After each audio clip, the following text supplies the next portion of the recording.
आज कुछ लोग मुझे देशद्रोही ही कह सकते हैं, कोई आतंकवादी भी कह सकता है, कोई कांग्रेस का समर्थक भी कह सकता है, लेकिन मैं क्लियर कर दूं, मैं किसी पार्टी, किसी राजनीतिक नेता का समर्थक नहीं हूं।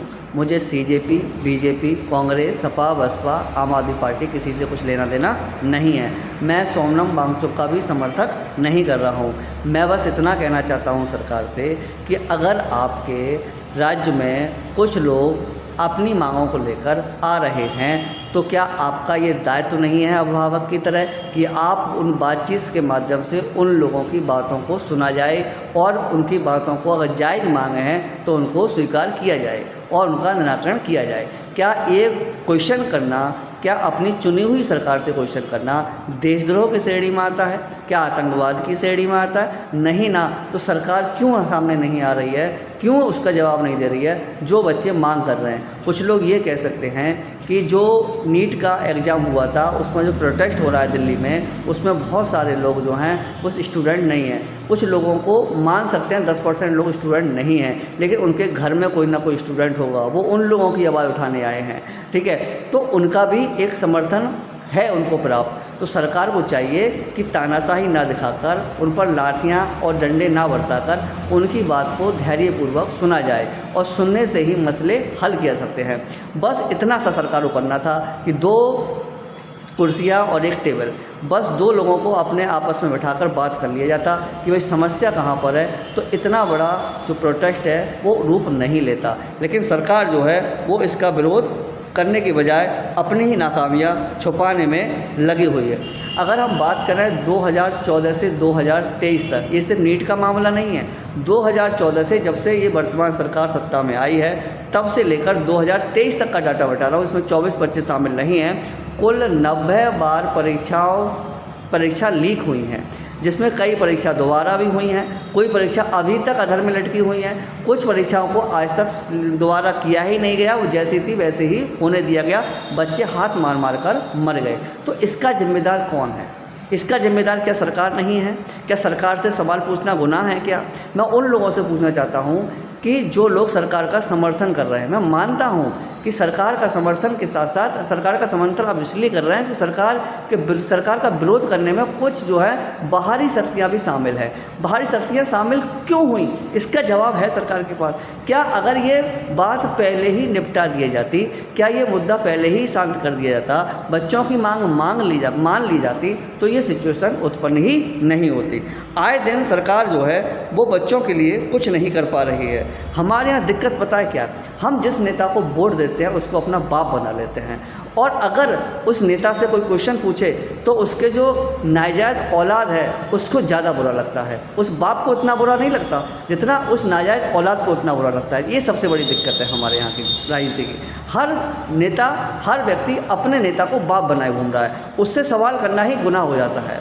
ये गलत बात है। अगर हम सरकार चुन रहे हैं तो इसलिए चुन रहे हैं ताकि हम उसको अपने भले के लिए, देश के विकास के लिए, ना कि उसकी वो सरकार पुरानी सरकार की नाकामियों का रट्टा लगाए रहे कि पुरानी सरकार में ऐसा हुआ था। तो आप में और पुरानी सरकार में अंतर क्या था? आपको लेके हम इसीलिए आए थे ताकि हम बेटर फील कर सकें, बेटर विकास कर सकें पहली सरकार की अपेक्षा। आप उससे तुलना कर रहे हैं। अरे वो सत्ता में नहीं है भाई, वो सत्ता में नहीं है, इसलिए नहीं है कि उन्होंने अच्छा काम नहीं किया था, लेकिन आप जो हैं उनके काम की तुलना अपने काम से कर रहे हैं। मैं किसी पार्टी का सपोर्ट नहीं कर रहा हूँ, मैं बस उन बच्चों का सपोर्ट कर रहा हूँ जिन्हें नीट के एग्ज़ाम होने के बाद, नीट का एग्ज़ाम की बात नहीं है, लेकिन मुद्दा भले से नीट के मामले में आया है, लेकिन एग्ज़ाम और भी बहुत सारे जो है लीक हुए हैं, बच्चों ने आत्महत्या करी हैं। लेकिन अगर मैं नीट की बात करूँ, वर्तमान जो एग्ज़ाम हुआ अभी कुछ दिन पहले रिजल्ट आया उसमें मैं बात करूँ तो उसमें रिकॉर्ड ये कहता है कि 22 बच्चों ने सुसाइड कर लिया। उनका जिम्मेदार कौन है? क्या सरकार उसकी जिम्मेदारी लेगी? क्या सरकार उन माँ बाप के बच्चों का जीवन वापस कर पाएगी? ये क्वेश्चन पूछना जायज़ है। भाई सरकार जिस सत्ता में है, सब सवाल जो है सत्ता की सरकार से ही पूछे जाते हैं, ठीक है? किसी दूसरे विपक्ष की पार्टियों से का सवाल नहीं पूछे जाते। अगर विपक्ष की पार्टियाँ जैसे सत्ता में होंगी या रही हैं तो सवाल उनसे भी पूछे गए हैं। क्या नैतिकता के आधार पर, मैं सरकार से पूछना चाहता हूँ, क्या नैतिकता के आधार पर शिक्षा मंत्री का इस्तीफा नहीं बनता है? क्या वो फेविक्विक से चिपके हुए बैठे हुए हैं, कुर्सी से छूट नहीं सकते? ठीक है, क्या अभी हाल ही में हम बात करें, ब्रिटेन में पिछले 4 साल से 5 प्रधानमंत्री बन चुके हैं क्यों? क्योंकि सब ने अपने नैतिकता के आधार पर इस्तीफा दिया है। अगर हम अंग्रेज़ों के ज़माने की बात करें तो वो भी नैतिकता के आधार पर हमारे भारतीय राजनेताओं से बात करते थे, चाहे वो गांधी जी हो या कोई अन्य नेता हो। आपने सुना होगा इतिहास में कि गोलमेज सम्मेलन 1930, 31, 32 में हुए थे, उसमें गांधी जी को बुलाने के लिए ही सम्मेलन करे थे। उन्होंने भी बातचीत का रास्ता बनाए रखा था। लेकिन वर्तमान सरकार अपनी तानाशाही में पूर्ण रूप से मशगूल है। वो स्टूडेंट की आवाज़ सुनना ही नहीं चाहती है। आजकल कोई परीक्षा ढंग से नहीं की जा रही है, अगर की जा रही है तो उसका रिजल्ट रोक लिया जा रहा है, रिजल्ट आ रहा है तो उसकी ज्वाइनिंग रोक ली जा रही है, ज्वाइनिंग आ रही है तो पता पड़ा है उसकी मेरिट बहुत ज़्यादा हाई जा रही है। क्यों? क्योंकि उसमें फर्जीवाड़ा चल रहा है। सरकार को इस पर ध्यान देना होगा। मैं उन बच्चों की आवाज़ बनने के लिए आया हूँ। अभी हाल ही में मैं एसएससी की भी बात कर देता हूँ। एसएससी की पहले जो संस्था थी वो एग्ज़ाम कराती थी, उसका नाम था टीसीएस।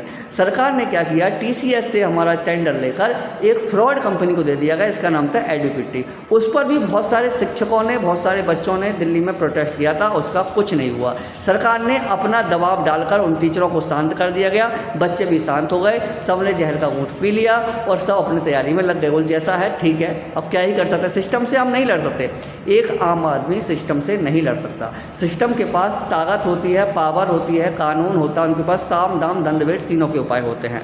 ठीक है, तो हमें क्या करना है, हमें वो सरकार के खिलाफ आवाज़ उठाना है। मैं उन लोगों से पूछना चाहता हूँ जो बीजेपी की सपोर्टर है। मैं बीजेपी का बुरा नहीं हूँ, मैंने भी बीजेपी को वोट दिया, मेरे चुनी हुई सरकार है ये। ठीक है, मैं अगर सवाल नहीं करूँगा तो सवाल कौन करेगा, ये बताइए। मैं नहीं करूँगा, मुझे लग रहा है अगर मैं घर में भूखा हूँ तो मैं किससे कहूँगा, अपने पापा से मम्मी से नहीं कहूँगा तो किससे कहूँगा। तो मैं देश का एक नागरिक हूँ, तो मैं अपने आका, यानी देश का आका कौन है, प्रधानमंत्री, सरकार से नहीं कहूँगा तो किससे कहूँगा बताइए। आप घर में जब छोटा बच्चा रोता है, चिल्लाता है, तो किससे कहता है, मम्मी से कहता है ना। उसे लगता है मम्मी मेरी सर पाल रही है, मम्मी से ही मैं शिकायत करूँगा, मम्मी मेरी समस्या का समाधान करेंगी। तो उसी प्रकार भाई सरकार भी काम करती है। सरकार अभिभावक की तरह होती है देशवासियों के लिए। देशवासियों को समस्या है तो सरकार को सुननी चाहिए, उस पर अमल करना चाहिए, इस सरकार का दायित्व है। ठीक है, तो ये बात मैं रखनी थी। बहुत सारे बच्चे बोल रहे थे कि आप अपनी आवाज़ बताइए, तो मेरा तो यही मानना है। बाकी मैं सपोर्टर किसी का नहीं हूँ, आप भी किसी का सपोर्ट मत कीजिएगा। सरकार सब एक जैसी होती हैं, हमने बहुत सारा देख लिया, बहुत इतिहासों में पढ़ लिया। सब सरकारें अपने उल्लू सीधा करने के लिए काम आती हैं, कुछ थोड़ी कम होती हैं। अटल बिहारी वाजपेयी ने कहा है कि सरकारें लगभग एक जैसे ही काम करती हैं। तो सरकारों का रवैया वही रहता है, जो आज सत्ता में है कल कोई और रहेगा, कल कोई और रहेगा।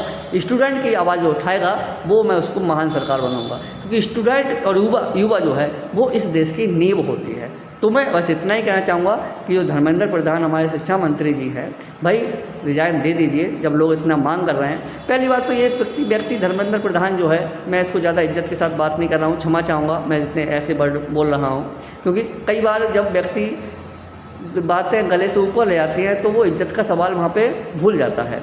इस व्यक्ति को मैंने कभी शिक्षा के मामले में बोलते हुए नहीं सुना।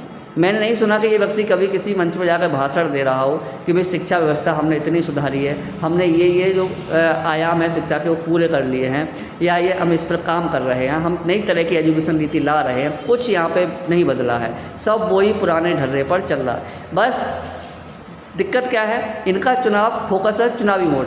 ये लोग जो वर्तमान सरकार के हैं ये हमेशा चुनावी मोड पर एक्टिवेट रहते हैं। इनका दिमाग हमेशा लगा रहता है कि अगले चुनाव कहाँ पर है और चुनाव कैसे जीते। ठीक है, आप राजनेता हो, राजनीति करो, लेकिन जिस काम के लिए आप चुने गए हो उसका भी तो थोड़ा बहुत साहब देखिए। बच्चे जो है मारे जा रहे हैं, पीटे जा रहे हैं, उनका खून निकल रहा है, क्या उनका भी तो एक दायित्व है, उनकी मांग जायज़ है कि नहीं है वो भी सुनिए। वो आपसे महल नहीं मांग रहे थे, वो नौकरी नहीं मांग रहे थे, वो बस इतना कह रहे थे कि भाई सरकार, हे सरकार, जो आप एग्ज़ाम करा रहे हो उसमें पारदर्शिता लाओ, किसी भी तरीके नकल विहीन परीक्षा रोको। क्या सरकार इतना काम नहीं कर सकती कि वो नकल को रोक सकती? बिल्कुल रोक सकती, सरकार जो चाहे वो कर सकती है देश में। ठीक है, लेकिन अगर करने की नीयत साफ़ हो तो ठीक है। तो मैं उन लोगों के पक्ष में हूँ जो लोग प्रोटेस्ट कर रहे हैं, लेकिन उन लोगों के पक्ष में नहीं हूँ जो है नेपाल बनाने की सोच रहे हैं, दंगा फसाद करने की सोच रहे हैं, सरकारी संपत्ति को नुकसान पहुँचाने की सोच रहे हैं। मैं उनके भी पक्ष में नहीं हूँ, मैं सिर्फ सही के पक्ष में हूँ। धन्यवाद।